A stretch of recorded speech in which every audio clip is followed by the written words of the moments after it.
شکریہ. اعوذ باللہ من الشیطان الرجیم. بسم اللہ الرحمن الرحیم. سب سے پہلے تو میں یہاں پہ موجود تمام اہالیان علاقہ کا شکر گزار ہوں کہ انہوں نے میرا استقبال کیا اور اس تقریب میں شرکت فرمائی. حکومت آزاد کشمیر کا یہ فیصلہ کہ ایل او سی پہ رہنے والوں کے ساتھ ایک ہفتہ منایا جائے، اس کا وہی مقصد تھا جو آج پورا ہوتا ہوا نظر آ رہا ہے. آپ کی طرف سے جو مختلف قسم کے مطالبات ہیں، ایل او سی پہ جانے کا بھی یہی مقصد ہے کہ ہمیں آپ کے مسائل کا صحیح اندازہ ہو. مظفر آباد میں بیٹھے شاید وہ مسائل ہم پوری طرح اس کی آگہی ہمیں نہیں ہے. کچھ ایسے مسائل ہیں جو صرف ایل او سی پہ رہنے والے لوگوں کے ہیں اور لوگوں کے نہیں ہیں. سو وہ مقصد جو ہے وہ اللہ تعالیٰ کے فضل سے پورا ہو رہا ہے، اور یہی جو مطالبات ہیں انشاءاللہ نہ صرف میں بلکہ میرے ساتھ اور بھی بہت سارے افسران جو ادھر بیٹھے ہیں یا ایل او سی پہ مختلف علاقوں میں آج کل اور پرسوں جائیں گے، تو وہ بھی یہی مطالبات جو ہیں وہ مختلف علاقوں سے لے کے آئیں گے اور ان کو جمع کر کے پھر جو میرا اختیار ہے، میرے اختیار کے تحت اس پہ فیصلے ہوں گے. جو کابینہ کا اختیار ہے وہ ہم کابینہ کے سامنے رکھیں گے، اور مجھے یقین ہے کیونکہ حکومت کا فیصلہ ہے تو کابینہ بھی اس پہ ہمدردی سے غور کرے گی. جو وزیر اعظم صاحب کا اختیار ہے آزاد کشمیر کے، وہ خود ایل او سی کے رہنے والے ہیں، تو ان کے دل میں جو ایل او سی کے لوگوں کے لیے درد ہے وہ اوروں سے زیادہ ہے، وہ اس پہ انشاءاللہ اپنا فیصلے کریں گے. سو مجھے یقین ہے کہ جو آج میرا آپ کے ساتھ یہاں پہ ملنا ہے اس کے اچھے نتائج برآمد ہوں گے. یہاں پہ آنے کا ایک اور مقصد بھی ہے کہ سینئر افسران، حکومت آزاد کشمیر کے نمائندگان آپ لوگوں کے ساتھ اظہار یکجہتی بھی کریں. کشمیر میں آپ کی زندگی باقی لوگوں سے زیادہ مشکل ہے. پاک فوج کے شانہ بشانہ آپ ہمارا ہراول دستہ ہیں. آپ کی تکلیف جو ہے وہ بہت سارے لوگوں کو رات کو سکون کی نیند سلاتی ہے. سو یہ یکجہتی بھی بہت ضروری ہے. اس بات کی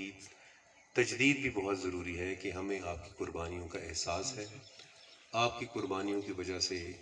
کشمیر کی جدوجہد جو ہے وہ زندہ ہے، اور آپ کی قربانیاں انشاءاللہ ہمیں ایک دن ایک آزاد اور مکمل کشمیر دکھائے گی. 3-4 چیزیں جو سپاس نامے میں جن کا ذکر کیا گیا، کچھ تو ایسی تھیں جو کہ اور جگہوں پہ بھی اس کا ذکر ہوا. صحت کی جو سہولیات ہیں یا اس کا جو فقدان ہے اس کا ہمیں پتہ چلا، اور انشاءاللہ اس کے لیے ہم بہت جلد جو ہے اقدامات کریں گے. سمانی کو سب ڈویژن بنے ہوئے بہت عرصہ ہو گیا، لیکن یہاں پہ ابھی تک تحصیل ہیڈ کوارٹر ہسپتال اس کی بلڈنگ تو بن چکی ہے لیکن باقی وہ ابھی تک وجود میں نہیں آیا. تو انشاءاللہ یہ ایک بڑا آپ کا دیرینہ مسئلہ ہے، اس میں میں اپنی بھرپور کوشش کروں گا کہ جتنی جلد ہو سکے ہم انشاءاللہ آپ کو اس کے لیے سٹاف مہیا کریں. جو رسل و مسائل کے مسئلے بتائے سڑکوں کے، یقیناً وہ صرف اس علاقے کا نہیں بلکہ اور بھی بہت ساری جگہوں کا مسئلہ ہے. اس کی کوالٹی کا ایشو ہے، تعمیر کا ایشو ہے، یہ سارے جو ہیں یہ آپ کے بڑے جینوئن مسائل ہیں، اور انشاءاللہ اس میں ہم ڈیفینیٹلی آگے جائیں گے اس پہ اور اس کو حل بھی کریں گے. اسکول، ہائی اسکول کا مسئلہ آپ نے بتایا، اس کو بھی واپس جا کے محکمہ تعلیم کے ساتھ ٹیک اپ کریں گے. انہیں کہیں گے کہ اپنے کرائیٹیریا، اپنی فیزیبلٹی کے مطابق اس کو کریں. 20 کلومیٹر کے اندر جو ہے وہ ایک ہائی اسکول ڈیفینیٹلی ہونا چاہیے. میرے خیال میں اس کے لیے کرائیٹیریا شاید 8 سے 10 کلومیٹر ہے. تو یہ بھی ایک جینوئن ڈیمانڈ ہے اس علاقے کی، اور لڑکیوں کے لیے ایک ہائی اسکول کا ہونا بڑا ضروری ہے. ایل او سی پیکج کی بات ہوئی، اس پیکج کا پہلا حصہ تو اس وقت زیر تکمیل ہے، لیکن ایک چیز جو آج یہاں پہ آ کے اس کا اندازہ ہوا کہ شاید ایل او سی پیکج جو اس وقت صرف کچھ سڑکیں بنانے اور بنکرز بنانے کا نام ہے، شاید اس پیکج میں ہمیں اور چیزیں بھی شامل کرنی پڑیں گی، کیونکہ ایل او سی پہ رہنے والے لوگوں کے یہی 2 مسائل نہیں ہیں، سڑک اور بنکر، بلکہ جس طرح پانی کا ذکر ہوا کہ پانی کی بھی ایک پروویژن اس میں ہونی چاہیے. شاید ہمیں اس میں کچھ وظائف بھی ڈالنے چاہیے جو شہداء کے بچوں کے لیے یا جو معذور ہوئے ہیں ان کے لیے. سو انشاءاللہ وزیر اعظم پاکستان کے ساتھ ملاقات جب ہوئی وزیر اعظم آزاد کشمیر کی، تو اس میں انہوں نے یہ ریکویسٹ کی کہ ایل او سی پیکج کا فیز 2 بھی جو ہے وہ کشمیر کو دیا جائے، جس پہ وفاقی حکومت اپنی رضامندی کا اظہار کر چکی ہے۔ تو انشاءاللہ بہت جلد سے میری مراد ہفتہ یا 2 ہفتے نہیں ہے، لیکن چند مہینوں میں ایل او سی پیکج کا فیز 2 جب شروع ہوگا تو ہم کوشش کریں گے کہ جو باقی آپ کے دیرینہ مسائل ہیں وہ بھی ہم ایل او سی پیکج فیز 2 میں شامل کر سکیں، اور وہ علاقے، وہ دیہات، وہ مواضعات جو بنکرز جہاں پہ ابھی تک نہیں بنے یا وہاں پہ سڑکیں ابھی تک ہم صحیح نہیں بنا سکے، تو ان کو بھی ہم اس پیکج کے دوسرے حصے میں ڈالیں۔ جہاں تک معذورین کا مسئلہ ہے کہ ظاہر ہے وہ جب معذور ہوتے ہیں تو ان کو ذرائع معاش کے وہ وسائل میسر نہیں آتے، یہ مسئلہ دوسری جگہ پہ بھی اٹھایا گیا، تو اس میں بھی کچھ ہمیں شاید قانون سازی کی ضرورت ہے اور اپنی پالیسی میں اس کو شامل کرنے کی ضرورت ہے، تاکہ ان کو نہ صرف یہ کہ ہم کمپنسیشن دے سکیں، خاص طور پہ وہ معذورین جو کہ بارودی سرنگوں کا نشانہ بنتے ہیں، بلکہ ان کے لیے کوئی وظیفے کی کوئی سلسلہ جو ہے وہ شروع کیا جائے،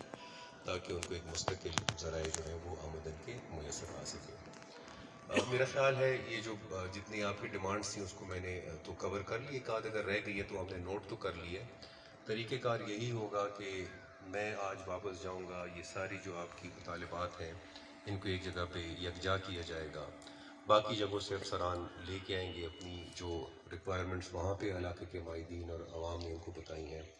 ان کو ہم ایک جگہ کر کے پھر فیصلہ سازی کی سطحوں کو دیکھیں گے، کون سا فیصلہ سیکٹری کے کرنے کا ہے وہ سیکٹری کرے گا، کتنے فیصلے میرے اختیار میں وہ میں کروں گا، اور جس طرح میں نے کہا ہم لیول بڑھاتے ہوئے جہاں پہ کوئی بہت بڑی ہمیں کسی وسائل یا رقوم کی ضرورت ہے تو آئندہ مالی سال کے بجٹ میں، چاہے وہ اینول ڈیولپمنٹ پروگرام ہمارا سالانہ ترقیاتی پروگرام جو ہوتا ہے یا جو دوسرا بجٹ ہوتا ہے، اس میں اس کو شامل کیا جائے، تاکہ پھر مستقل بنیادوں پر وہ وسائل جو ہیں وہ آپ کو میسر ہوں۔ سو آخر میں آپ تمام لوگوں کا بہت شکریہ ادا کرتا ہوں کہ آپ آئے، آپ نے اپنے مسائل ہمیں بتائے، اور جو مقصد ہے ایل او سی ویک کا، جس کے لیے ہم یہاں پہ آئے ہیں، وہ اس کو آپ نے مکمل طور پر سے استفادہ کرنے کے لیے آپ نے ہمارا ساتھ دیا۔ بہت بہت شکریہ جی۔